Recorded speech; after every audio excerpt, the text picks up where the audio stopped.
There's a specific kind of terror that comes from being truly lost. Not just took a wrong turn lost, but the kind of lost where the world turns into a white wall of snow and you realize you might actually die out there. It was late January. Me and two friends, Mark and Sarah, had planned a 3-day trek through a remote stretch of the Appalachian Mountains. We were experienced, we checked the weather, but mountain weather doesn't care about forecasts.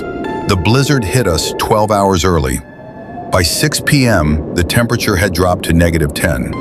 Sarah's lips were blue, and Mark had stopped talking entirely. We were stumbling blind when I saw it, a shape in the trees.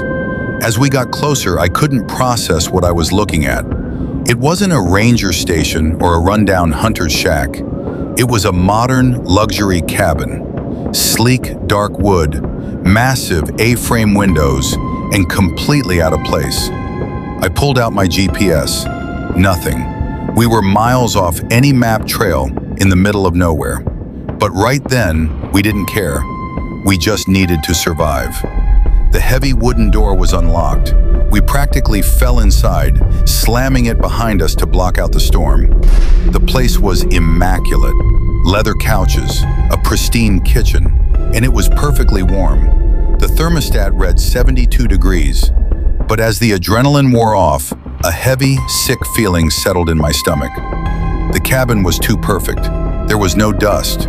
There were no family photos, no coats on the rack, no personal belongings at all.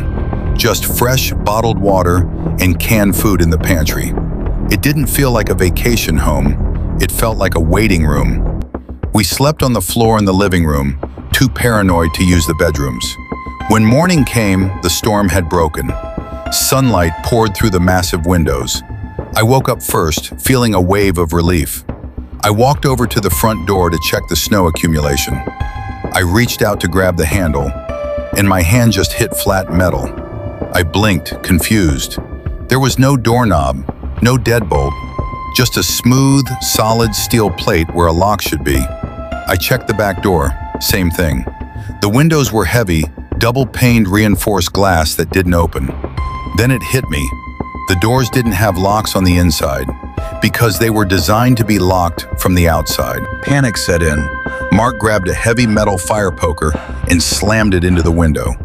It just bounced off, leaving a tiny scratch. We were in a cage, a very expensive cage. That's when we heard it, the heavy, rhythmic crunch of snow outside. Footsteps, plural. I peeked through the corner of the window. 2 men in thick winter gear were walking up the path. One of them was holding a coil of thick chain and heavy padlocks. The other was holding a rifle. In a blind panic, Sarah remembered a small ventilation grate we saw in the pantry ceiling. We ripped it down, boosted her up, and squeezed into the crawl space, just as we heard the heavy, metallic click of the front door unlocking. We kicked out a wooden slat under the roof eaves and dropped into the deep snow in the back. We didn't look back. We ran until our lungs burned, eventually finding a logging road that led to a highway. We told the police everything, but when they finally managed to send a team up there using my GPS coordinates, they found nothing. No cabin, no footprints, just an empty clearing in the woods. Whatever that place was, it was temporary. A trap set for desperate people looking for shelter, and we had walked right into it. If you enjoy true scary stories, wilderness horror, and creepy encounters, make sure to hit that subscribe button and turn on notifications.